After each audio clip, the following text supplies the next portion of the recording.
Hello friends, good morning. কেমন আছো তোমরা সব? আশা করি খুব ভালো আছো। প্রিয়াঙ্কাস ক্রিয়েশনের নিউ একটা ব্লগে তোমাদের অনেক অনেক স্বাগত। তো আজকে কাল রাতের থেকে আমার শরীরটা একদমই ভালো নেই। রাতে বুকে ব্যথা করছিল, গ্যাসের ব্যথা হয়ে গেছে। অ্যাকচুয়ালি লঙ্কার গুঁড়ো খাওয়ার জন্য এই অবস্থা আমার। তো আজকে তোমাদের দাদাভাই গেছে ডিউটি, আর সকাল সকাল আমার জন্য একটা মিক্সচার আনার জন্যই গেছে, কারণ ওরও লঙ্কার গুঁড়ো খেলে প্রবলেম হয় আর আমারও। এবার কি বলতো, এবার মানে ধরো আগের দিন আমি লোটে মাছ করেছি, তার আগে একদিন মানে পরপর আমাদের শুকনো লঙ্কার গুঁড়োই খাওয়া হয়ে যাচ্ছে, কিংবা ডিম রান্না করলে সবসময় চেরা কাঁচা লঙ্কা করে দিলে তো ভালো লাগে না, সেই কারণে লঙ্কার গুঁড়োটা খেতে হচ্ছে। এবার ওই কারণে একটু প্রবলেম হচ্ছে। লঙ্কার গুঁড়ো মানে শুকনো লঙ্কার থেকেও কিন্তু লঙ্কার গুঁড়োটা খারাপ, মানে শুকনো লঙ্কা বাড়িতে পেস্ট করে খাওয়া আর লঙ্কার গুঁড়ো খাওয়া একটু তো তফাৎ আছে আমার মনে হয়। তোমাদের কি মনে হয়? তো যাই হোক, চলো সকালবেলা রান্না বান্না কমপ্লিট। ডাল করেছি, ভাত করেছি, আর ডিম ভাজা করেছি, আর চাটনি করেছি, আমের চাটনি। তো উচ্ছেগুলো ছিল, পটল ছিল, সব পচে গেছে, ওগুলো সব ফেলে দিলাম। কি করব, উচ্ছে দু একটা রেখে দিয়েছি ভালো, আর খাওয়া হয় না আসলে। তোমাদের দাদাভাই একেবারেই উচ্ছে খেতে ভালোবাসে না, তো আমি একটা একটা করে সেদ্ধ দিয়ে খাই। ওকে অর্ধেক দিলে সেই অর্ধেকটাও খায় না, ফেলে দেয়। তো পটল তো আমিও খেতে ভালোবাসি, তা ও একদমই ভালোবাসে না। তাও দুদিন পটল দিয়ে একদিন তরকারি করেছি, একদিন পটল ভাজা করেছি। বাবা অনেকগুলো পটল এনেছিল। তারপর আজকে দেখি পটলগুলো সব সাদা সাদা হয়ে কেমন পচে পচে গেছে, সেই কারণে পটলগুলো ফেলে দিলাম। চলো ঝটপট করে বিছানা তুলে নিই। তোমাদের দাদাভাই অনেকক্ষণ শুয়েছিল বলে আমি বিছানাটা তুলতে পারিনি। আর হচ্ছে ঘর ঝাড়টার দিয়ে চেঞ্জ করে তারপর আমি গেছিলাম রান্নাঘরে, সমস্ত কাজকর্ম করলাম। তোমার দাদাভাই অনেকখানি শুয়েছিল, ওর ভালো লাগছে না, সকালবেলা ঘুমতে করতে ওর মন খারাপ লাগে, বাড়ির কাউকে দেখতে পারে না বলে। তো চলো বাকি কাজগুলো ঝটপট করে ফেলি। তো তোমাদের দাদাভাই চলে এসছে অনেকক্ষণ আগেই। আমি বিকালের যা বাসন, মানে সকালে আমি খাওয়ার পর বাসন মাজতেই পারিনি, এতটা শরীর খারাপ ছিল। তো পেটে ব্যথা হচ্ছিল, সেই কারণে আমি বিছানা ছেড়ে উঠতেই পারিনি। আর ও তো সারাদিন বাড়িও ছিল না, ও অবশ্য একটু সকাল সকালই এসছে। তো 6টা বেজে গেছিল, তাই না? 6টার সময় এসছে। তো এত পরিমাণে মানে গ্যাস, কালকে রাতের থেকে আমার একটুখানি গ্যাসের ব্যথা ব্যথা হচ্ছিল, তো আজকে সারাদিনই পেটে ব্যথা হচ্ছিল। তারপর ও কিছু কেনাকাটা করে নিয়ে এসছে। আমি চলো সেগুলো কি কি এনেছে না এনেছে আমিও দেখি আর তোমাদের সাথেও শেয়ার করি। তোমাদের দাদাভাই অবশেষে মিক্সচার নিয়ে এসছে। দুদিন ধরেই ঘুরেছে বাট পাইনি। আর এটা হচ্ছে হ্যাভেলস এর একটা মিক্সচার। আমার ভীষণ কষ্ট হচ্ছিল। হাত কি হয়ে যাচ্ছিল বলো? হ্যাঁ, হাতও দেখে বুঝতে পেরেছে, হাত লাল হয়ে যাচ্ছিল আর হাত ভীষণ জ্বালা করছিল। তো সেই কারণে ছুরিটাও নিয়ে এসছে। ছুরিটা ফ্রিজে ঢাকায় কি ঠান্ডা হয়ে গেছে, ভালো লাগছে। তো যাই হোক, আর এই মিক্সচারটা কেনার টাকা দিদিভাই দিয়েছে, মানে আমার ননদ। তো দিদি হচ্ছে আমাকে প্রথম দিন ফোন করে বলছিল যে কি রান্না বান্না করেছে। আমি বললাম এরকম মাংস করেছিলাম, হাত এরকম জ্বালা করছে। তো যে সেই দিনই দিদিভাই শুনে তারপর ওর কাছে টাকা পাঠিয়ে দিয়েছে। মানে আমার ননদ, দিদিভাই, আমি দুইজনকে বড়দি ভাই, আমার ননদ উনি টাকা পাঠিয়েছিল তো তোমাদের দাদাভাইয়ের কাছে। তো আজকে কিনে নিয়ে এসছে মিক্সচার। কেনার টাকাটা দিদিভাই দিয়েছিল, থ্যাংক ইউ দিদিভাই। আর বিশাল কষ্ট হচ্ছিল, সত্যি আমার ভীষণ কষ্ট হচ্ছিল মিক্সচার ছাড়া কোনো কিছু, মানে ইচ্ছা করলে আমি খেতে পাচ্ছিলাম না। দেখো স্বাদটা অনেক ভয় লাগছে।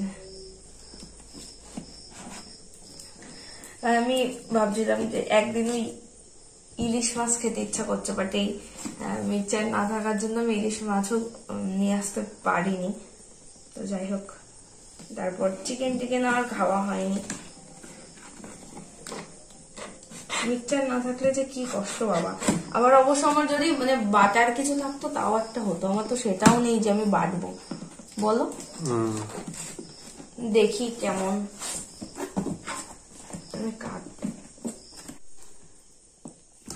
এটা হচ্ছে জার বক্স, আর এটাতে মেন হচ্ছে মিক্সচারটা আছে, এই যে ইউনিট বক্স।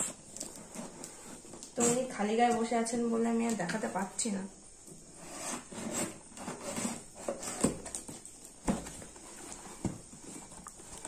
এটাতে 3টে জার আছে, 3টে করেই থাকে বেশি।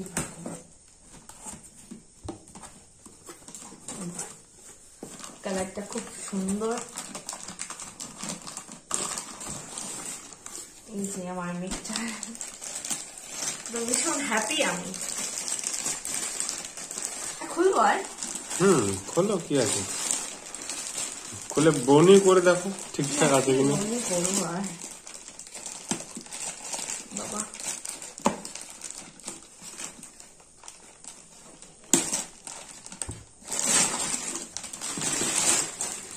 বাবা অবশেষে আমি পেলাম। মানে কি যে কষ্ট হয়েছে আমার আমি জানি। আর ও হচ্ছে মানে আমার হাতের জন্য, ওরকম হাতের ওরকম অবস্থার জন্য ও মানে কিছু খেতে চাইলেও আনে না।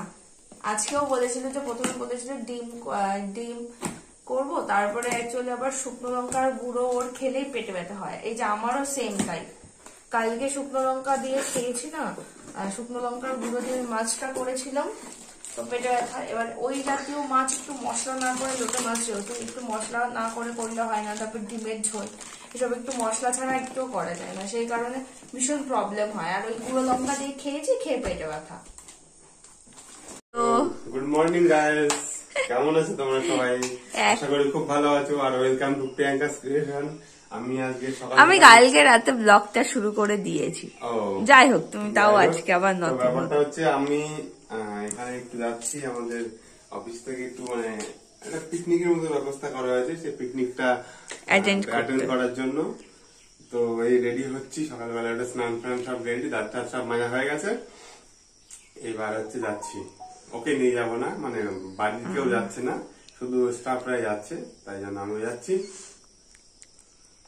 আর আমি এখনো মশারি তুলিনি, আমার শরীরটা ভীষণ খারাপ, সারা ঠিক করে ঘুমাতে পারিনি, আর মন খারাপ। উল্টো পাল্টে প্রথম লাগাচ্ছ, এই দেখো না, ঠিক আছে, আস্তে আস্তে আস্তে। তো যাই হোক, হ্যাঁ 60 তো ও যাচ্ছে একটু সুন্দরবনের ওই সাইডটা, তাই তো?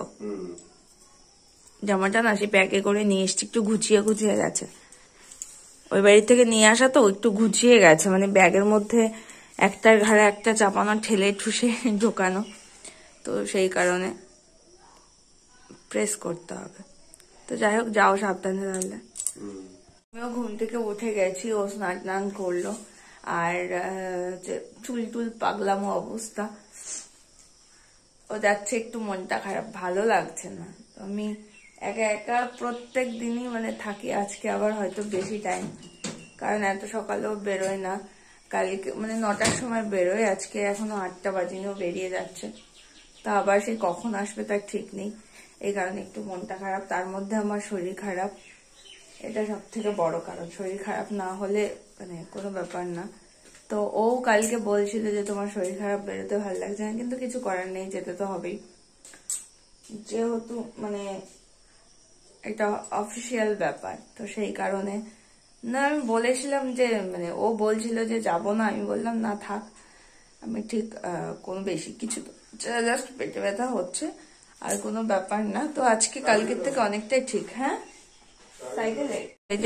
সাইকেল নিয়ে যাচ্ছে। আর কালকে যে মিক্সচারটা কিনেছিলাম রাতে, ওদের অফিস থেকে উদ্বোধন করা হয়েছে, তাই তো, যে সেটা আবার আনতে আসছে। আর পরিবেশটা কি সুন্দর দেখো, এই জানো তো কি ভাল লাগছে, সকালবেলাটা কি সুন্দর ফুল। হ্যাঁ, তো ঘুম থেকে উঠে এরকম একটা পরিবেশ দেখতে কার না ভালো লাগে বলো। এই পাশের ফুলগুলো কি দারুণ। এই তাড়াতাড়ি চলে এসো। তো মিক্সচারটা নিয়ে আবার বাড়ি আসবো। আমি কি খাবার রেডি করবো না আসলে? আচ্ছা আচ্ছা আচ্ছা আচ্ছা আচ্ছা, ঠিক আছে। তো ফুলগুলো জাস্ট দেখো একবার, সকাল সকাল এক বালতি জামা কাপড় হয়েছে, এগুলো কাচবো একটু, বাইরেটা রোদ উঠেছে দেখালামই, তো এগুলো না কাচলে হবে না, ওর অফিসের ড্রেস, আর এগুলো ভেজা আছে, সব নেড়ে দিয়ে আসি চলো, মেলে দিয়ে আসি চলো।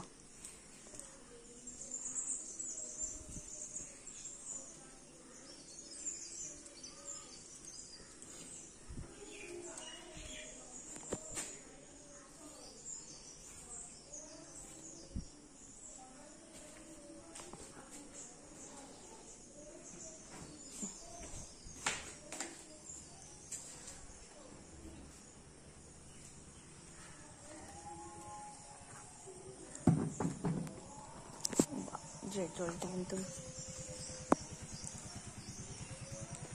দেখো গোলাপ ফুটেছে।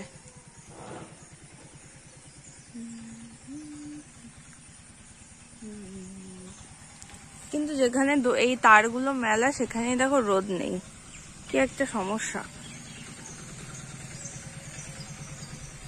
তো যাই হোক, একটু এই যে এখানে রোদ আছে এখানে মেলে দিই।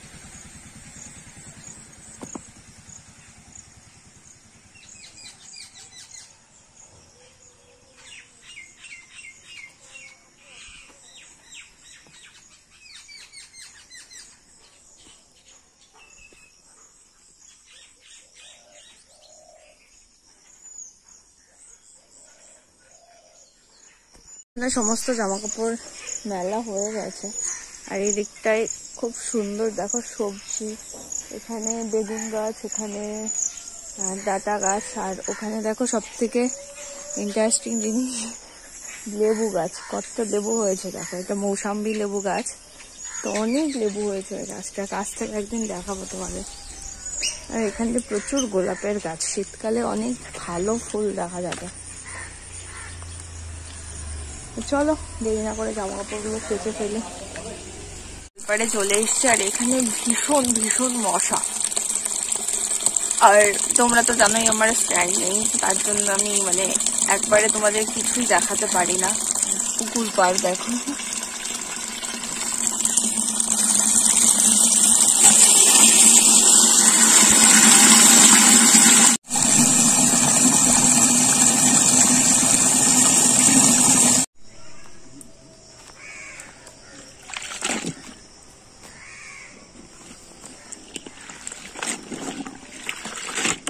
ভিজিয়ে রেখেছি, এটা কিছুক্ষণ ভেজানো থাক, পরে এসে কেচে দিচ্ছি। তো সকাল সকাল বসে পড়েছি, দেখতে পাচ্ছ মশারিও আমি এখনো তুলিনি। ভাবলাম তোমাদের জন্য কিছু কোশ্চেনের অ্যান্সার দিই, একটু ভিডিও বানাই, তারপর বাকি কাজকর্ম। তো তোমাদের দাদাভাই তো বেরিয়েই গেল সকালবেলা ঘুম থেকে উঠে, ঘর টর ঝাড় দিয়ে।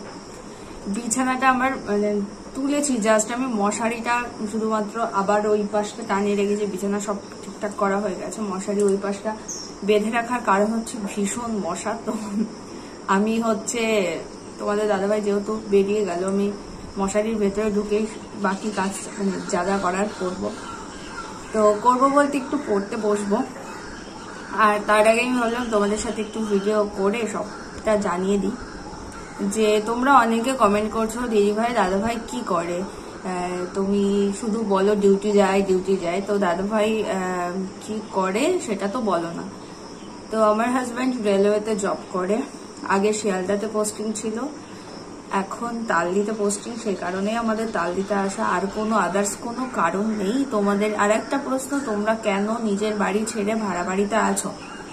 তো আমি মানে দেখো সঙ্গীতা মণ্ডল, তুমি এখন কোথায় থাকো মানে কমেন্ট করেছে। তো আমি থাকি পলতাতে, আমি থাকি তালদিতে, পলতা বেরিয়ে গেল হুট করে, কারণ কিছুদিন আগে আমরা পলতাতে ছিলাম কয়েকদিন।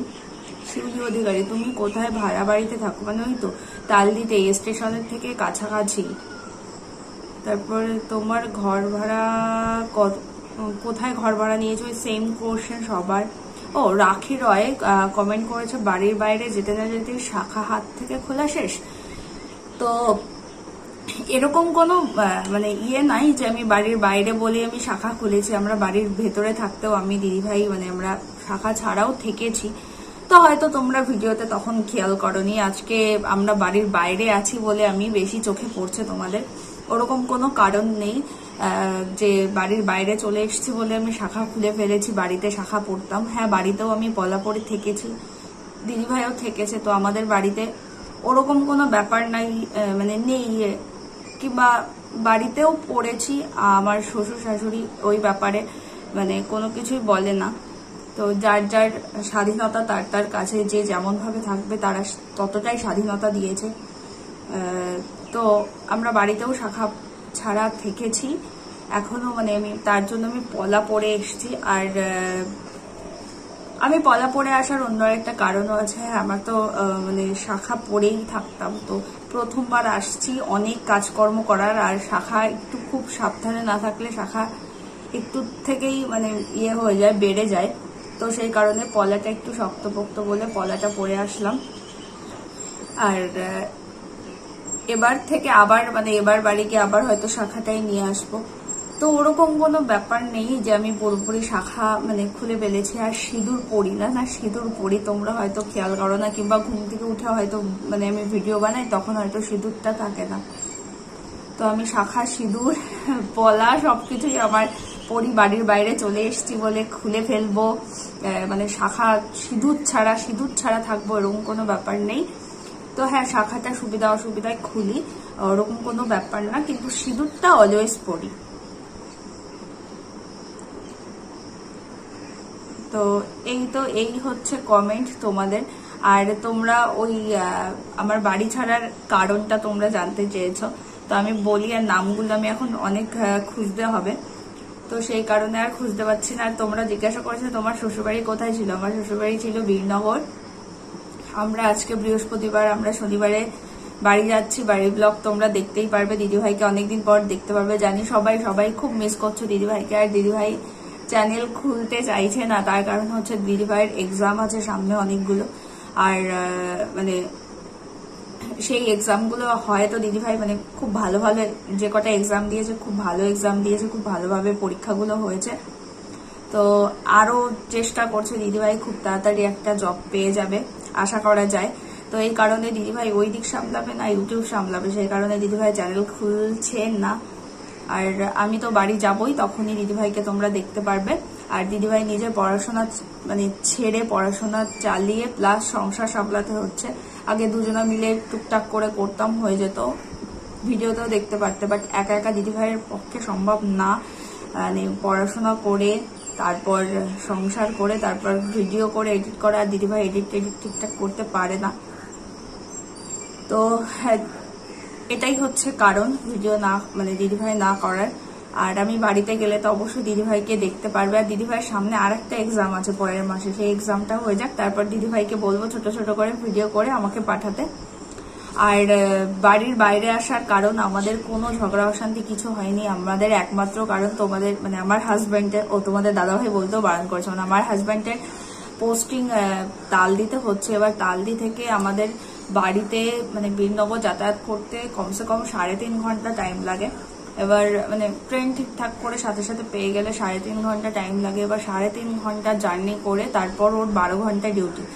তো 12 ঘন্টা ডিউটি করে তারপর 3.5 ঘন্টা 7 ঘন্টা যদি জার্নি করে তাহলে ও রেস্ট করবে কখন। তো সেই কারণেই আমাদের বাড়ির বাইরে আসা। আর তোমরা বলেছো তুমি তো মানে দাদাভাই তো বাড়ি যেতে আসতে পারতো, তুমি কেন আসলে।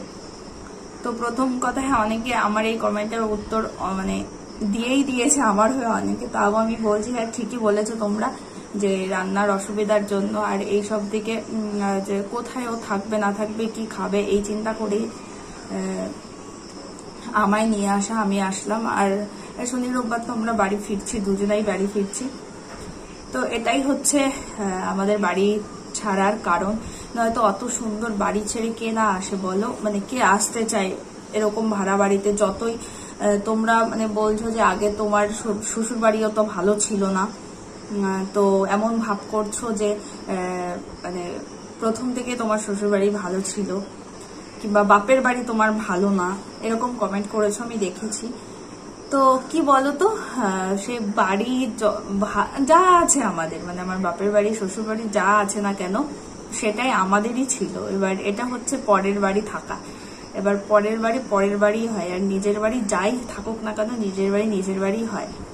তো এটাই মন খারাপ। আর নিজের বাড়ি প্লাস নিজের ফ্যামিলি, আত্মীয় স্বজন, আমরা সবাইকে না দেখে এখানে আছি, সেটাই আমাদের কষ্ট। এরকম না যে এরকম ঘরে থাকছি বলে কষ্ট, একটু তো কষ্ট হচ্ছে, নিজের বাড়ির স্বাধীনতা নিজেদের মতন। তো এই বাড়িতে মানে কি বলবো, তোমরা বোঝোই, যারা তোমরা ভাড়া বাড়িতে আছে তারা হয়তো বুঝতে পারবে নিজের বাড়ি ছেড়ে লোকের বাড়িতে থাকা কেমন একটা ব্যাপার। তো মানুষ কষ্টে না পড়লে, ঠেকায় না পড়লে কখনো আসে না। আর এই জিনিসটা খুব খারাপ লেগেছে আমার, যে বলেছো যে তোমরা খুব ভালো, তোমাদের বাড়ি খুব ভালো ছিল না, তো এখানে এসে একটু ভাব নিচ্ছ। তো ওরকম মানে ওইসব কোনো ব্যাপার না। আমার প্রশ্ন মানে কথা হচ্ছে, আমাদের যাই থাকুক না কেন ওটা আমাদের নিজের বাড়ি ছিল। তো নিজের বাড়িতে মানে সেই যা খেয়ে থাকি না কেন, নিজের আত্মীয় স্বজন দেখছি, মানে মা বাবা শ্বশুর শাশুড়ি কিংবা যা ভাসুর সবাইকে দেখতে পাচ্ছিলাম ঘুম থেকে উঠেই। কিন্তু এখন ঘুম থেকে উঠে সেই একার মতন থাকা, তো এটা তো স্বাভাবিক কষ্ট হবেই। এটাই আমাদের একমাত্র কষ্ট। তাছাড়া মানে এখানে থাকতে খুব একটা বেশি কষ্ট হচ্ছে না, একটু তো সামান্য কষ্ট হবেই। বাড়িতে সবকিছু ছিল, এখানে তো মানে আমি একটা জামা কাপড় রাখার জায়গা পাচ্ছি না, এইটুকু ঘরে পুরো বুক হয়ে গেছে, কোথায় কি রাখবো খুঁজে পাচ্ছি না, এরকম একটা ব্যাপার। তো এই কারণেই মনটা খারাপ। সেই মানে আমার কাছে ওটাই আমাদের রাজপ্রাসাদ। তো রাজপ্রাসাদ ছেড়ে আমরা সত্যি বলতে আমরা এইখানে এসে পড়ে আছি, এটাই হচ্ছে আমাদের কথা। মানে আমাদের যা থাকুক না কেন সেটাই আমাদের রাজপ্রাসাদ। তো শুধুমাত্র এই কারণেই আমরা বাড়ি ছেড়েছি, আর কোনো আদার্স কোনো কারণ নেই। তো আজকের মতন ভিডিওটা এই পর্যন্তই, আবার দেখা হচ্ছে নেক্সট ব্লগে। তোমরা ততক্ষণ সবাই খুব ভালো থেকো, সুস্থ থেকো, আর অবশ্যই আমাদের সঙ্গে থেকো। ওকে, চলো টাটা।